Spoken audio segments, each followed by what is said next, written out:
Androany hitodika amin'ny publika hafa mihitsy. Tsy hitodika amin'ny mpitondra fanjakana fa hitodika amintsika valala be mandry na le atao hoe majorité silencieuse. Alexis Tocqueville miteny mihitsy hoe ny manahirana ao izy dia les contradictions am'le hoe majorité silencieuse.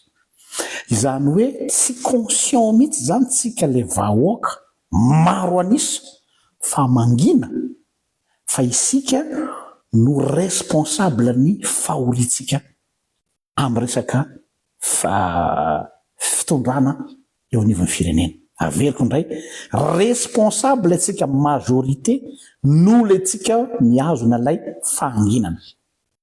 Tsy izay mangina volamena.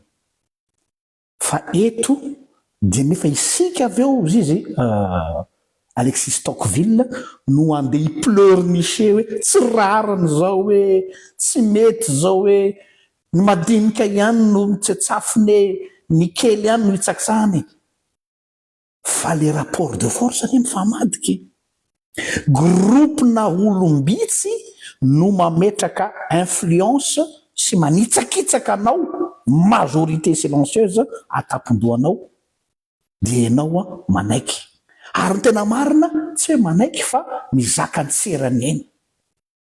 Zao anefa fantatry ireo groupe vitsy anisy ireo fa any aminao ny fahefana.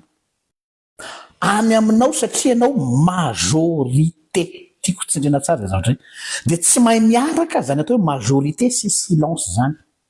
Ny olona vitsy anisa no mangina satria minoritaire izy. Zay ny logika.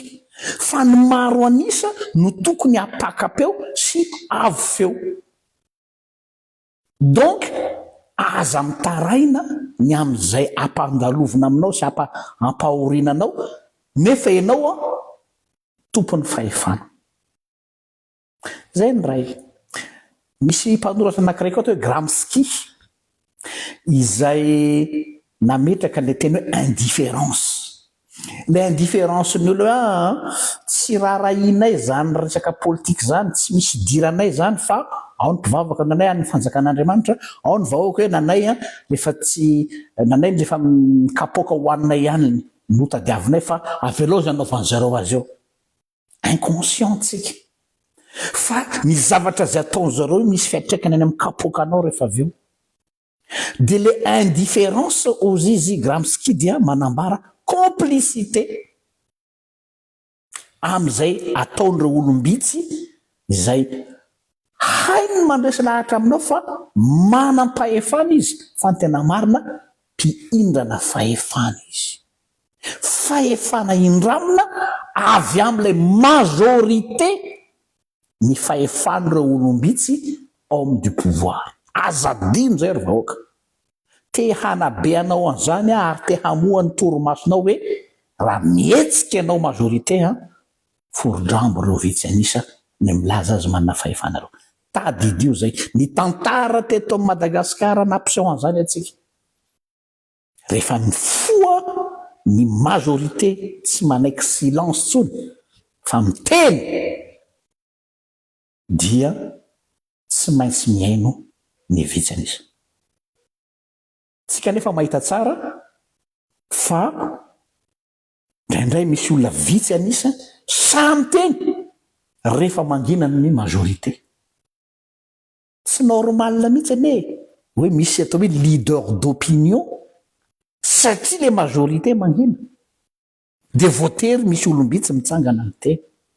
De avy eo nefa ny olombitsy mitsangana amin'ny teny iny no victime rehefa avy eo hiarany atson'izay. Ka raha jerenao fotsiny le olombitsy hiarany atson'izay misolo tenanao maro anisa dia complice am'ilay mpampahory anao am'izay fotoana zay. Dinio setreto. Zay teny zay. Majorité silencieuse tandremo ny indifférence sy ny silence fa marque ny complicité zay. Ary tompona andraikitra amin'ny fahorinao ianao raha toka silencieuse foana ianao. Marary soa tompoko.